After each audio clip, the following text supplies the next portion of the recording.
Hi everyone. I hope you can hear me. I have a water fountain behind me, but I'm sorry. I wanted to come on here and promote a movie project that I started for school, and I don't know if anybody's going to join me or not, but it doesn't matter.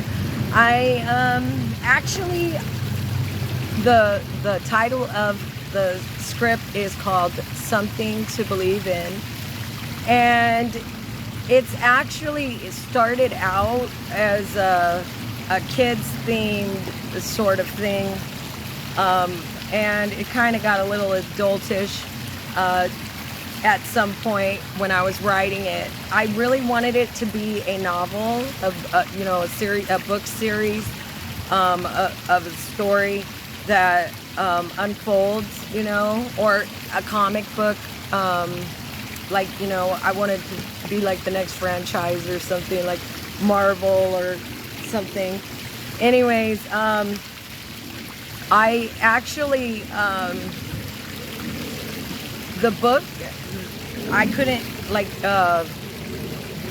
articulate a lot of stuff in the screenplay, so I do have to write the book, because when you're condensing your ideas into a screenplay, you only got 120 pages, and I have so many details of the story. So it was a very challenging thing to go to school and learn these concepts. And I don't know who tuned in, but thanks for joining. If you have any questions, be sure and ask, below. Anyways, back to the screenplay. So it's really going to be a movie that's going to have a lot of, special effects and different things like that. So right now it's not, it's all together, but it's just that, finding the right financer or audience, So I want to start off by saying I may release the book series before I ever do the movie. Hi, Anthony. Thank you for tuning in.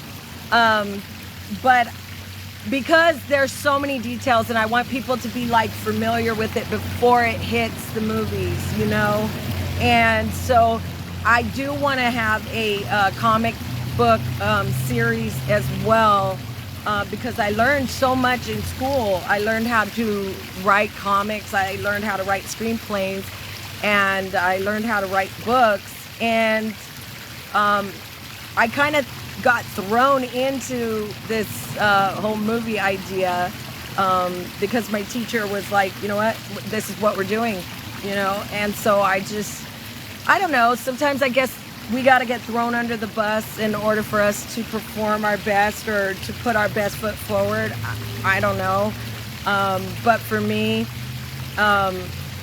it was a pretty good experience. Number one, was because I go to therapy, and I talk to my therapist a lot, and she really liked the idea of me being able to write and work through some issues while I was writing. So a lot of this book is based on my life, but it's actually a sci-fi fantasy sort of a thing. So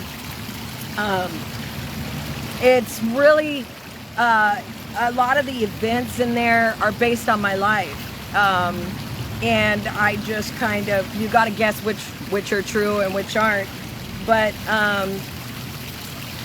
because I have so much baggage in my life, this actually helped me work through some issues, a lot of really serious issues that I haven't been able to deal with. Not even counseling has been able to help or whatever, but writing has been a godsend for me in so many other dimensions, because I've been able to work through the issues that therapy and different other, drugs and different things like that they never been able to help, And so that is why I really am attached to this story. The basic premise of the story is really about an interdimensional being that people think is God being called to help them. And he's, the interdimensional being is a man and a woman combined, right? And it is summoned by this people who think it's God. And so it comes, answers them, and as the story goes, it can see the future and saw, there's these two worlds. And the person that was leading the people to call this interdimensional being, she actually was a doctor that invented created a virtual reality world and called it Earth, right? And so she ends up getting stuck in there. I don't know who joined, but thank you for tuning in. She ends up getting stuck in this virtual world, and she doesn't know that she's being watched in another world. Like, how those memes say the aliens are watching another episode of Earth, or something. So it's kind of like that, right? And everybody's watching her. And there's so much drama and so much other stuff going on in the background. There's a hacker. His name is King. And he is, basically trying to help her. But sometimes, his help hurts her. And she doesn't even know that she's being watched by all these people, that everybody is, in the other world fighting for her freedom, because she has been such a miracle worker in front of their eyes, and there's been so many injustices done to her in front of them, and they wrote it off as it was a prison reform program, right? And that she was, being tested to see if she's really reformed from her wicked ways. But she wasn't really a prisoner, right? She was actually her uncle. He put her in there because he was trying to hide the truth that he was killing prisoners, and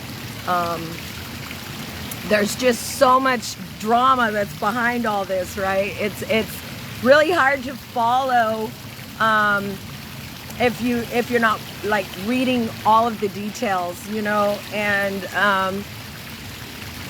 one of my favorite parts about the movie, and this is the best part of the movie, is that she's led by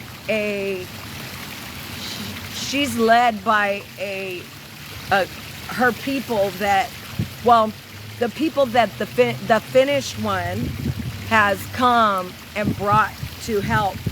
And those people, a little backstory about them, they are pirates. They're interdimensional pirates that go with the finished one, which is the interdimensional being. And they actually fight evil and, depression and darkness with music and good vibes. It's something called theurgy. And there's more to it than that. If you go look up theurgy, it'll give you an idea of what I'm talking about. But it's basically a way that they communicate, right, through music and vibrations. And, this girl that called the finished one is actually touched by some of the pirates' music and their vibrations, and their music and their vibrations guide her back to the path that she needs to relive and call the finished one yet one more time and do it not remembering the past and willingly, unencumbered, with no hatred in her heart, just all love, right? And she ends up, while she starts out killing people and enjoying it and going into drugs and enjoying that and corrupting a whole other world that's watching her. She goes from that to winning their hearts by changing her life, becoming a great example of how you could turn your life around. And she actually wins their hearts to the point where the world that's watching her starts to fight for her freedom, because they believe that, she is special and that she's innocent. Without her ever having to say, help me, she compelled an entire world of higher dimensional beings to basically help her. And that in turn gets everybody together on both worlds simultaneously, and they all call for the finished one yet once again. So it's not just one world, it's two worlds this time calling for the finished one. And it's an interdimensional being. Now there's so much more to the story. I hope you know there's so much more to the story. But that's the gist of the story. And the ending is so, I don't know, it couldn't have been a more perfect ending for me. But I really wanted to expound on the interdimensional pirates and their way of life and what they stood for and what they believed in. And I really wanted to expound on that, but because of the length of the script, that's why I elect to write a book, a novel, with the details. That way, everybody can really get the gist of what the movie's really, trying to show. I really wanted it to be like a franchise, like a Marvel or a DC or something. But I wanted to call it Theurgy instead, and I want it to be something that you can believe in.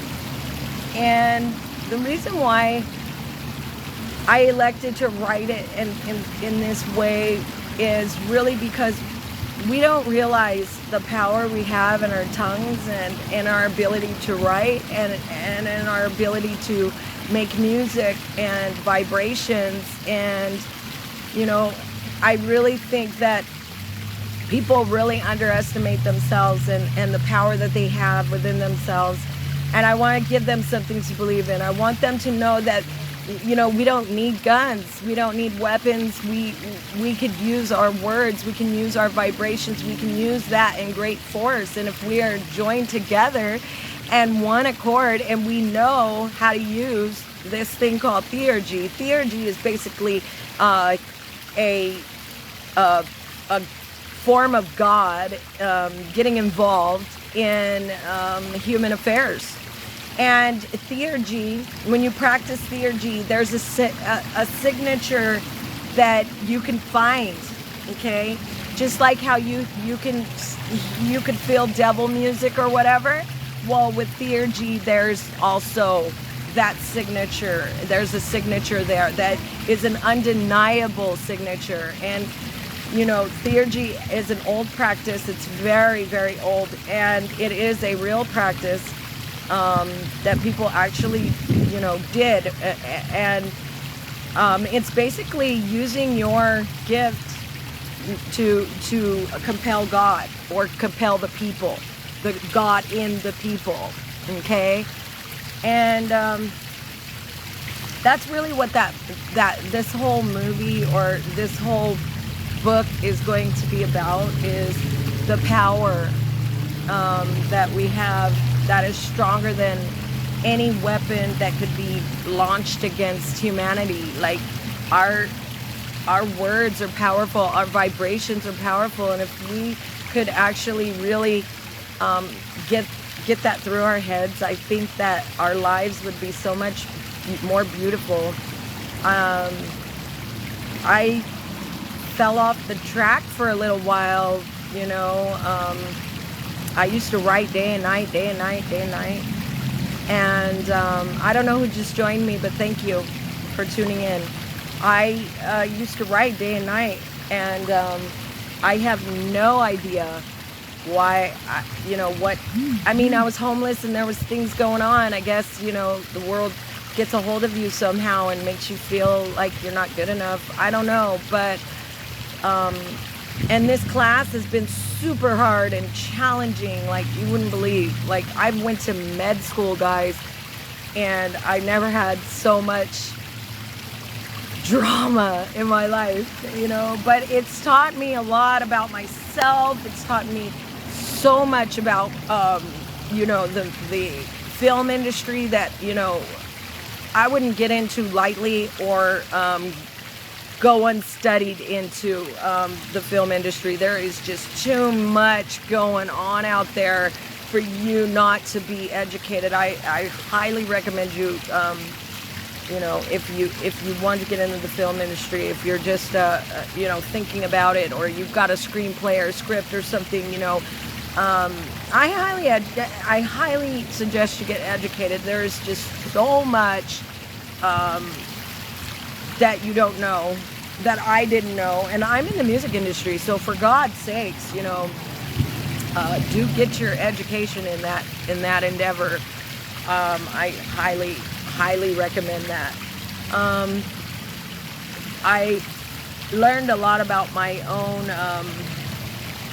own strengths and weaknesses, and you know, it's something very near and dear to my heart, because I don't have like a support system or people, you know, around me to tell me, hey, you're fucking up. The closest thing I've got is my little brother, and he tells me every day I'm fucking up. So, you know, but in his own way, he's just trying to keep me on my toes and keep me grounded.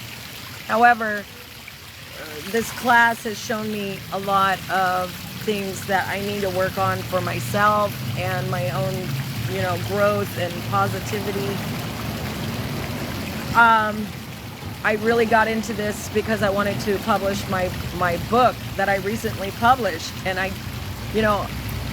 got into it blindly, and thank God that Michelle, she is a great teacher, and she urged me to do it right. So we will be doing another book launch soon, probably after graduation, which is mid-April. And then I'm going to take a little hiatus from then on. But I really, really want you guys to know the concept of the book. The concept is that our words and our actions and our belief system and our conduct is the most powerful force. You don't gotta force anyone to do anything or believe in you. It just will naturally come. You know, I wanted those concepts to really be present in the movie.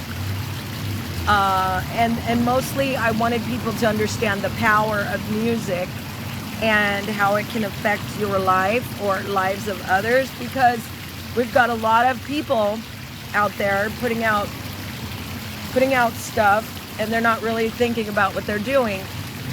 Me, I've always been very conscious and aware of what I'm putting out there.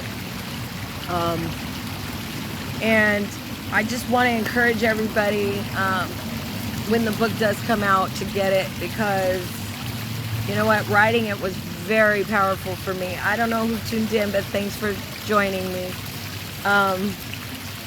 I just want to shout out Michelle Murray right now with KMP Entertainment. Her class has been a very challenging ritual. But I have learned a great deal, and I hope to the gods that this burning in the fire is going to make me a master at something, and that they count it as something that I actually earned. I've really never focused on any one thing in my life until recently, so it's been really, I don't know, it's just been really interesting, to say the least, to face myself, to endure myself, to overcome obstacles, to overcome doubt and self-loathing, lots of that, and the therapeutic side of writing. And I just want to touch on that, and then I'm going to close up. I highly encourage anybody to write, even if you're just writing for fun, just getting it out there, getting your thoughts out of your head. Ever since I started writing again, it's really helped me engage with myself and check in with myself, and know when I'm not right in my head, just go back and read, and when you've got all of this stuff going on in your life, it's really a great idea for you to sit down and just try to glean something out of that. I have so much history of my own life that I want to share with people, but it's so traumatic, and I realize that it's traumatic, and I don't want to put people through my trauma, but I want them to get the diamonds that I got out of that trauma. So I wanted to find a way to expose the people to this kind of trauma and not harm them, and I really felt like, putting it in writing and, even on for film, it would reach at least the young people in some degree. I mean, I kind of given up on, trying to reach the older people, for the simple fact that everybody's set in their ways and everybody thinks they're right. So, and with kids, all we got is our stories to tell them, and I want it to be so close to the truth,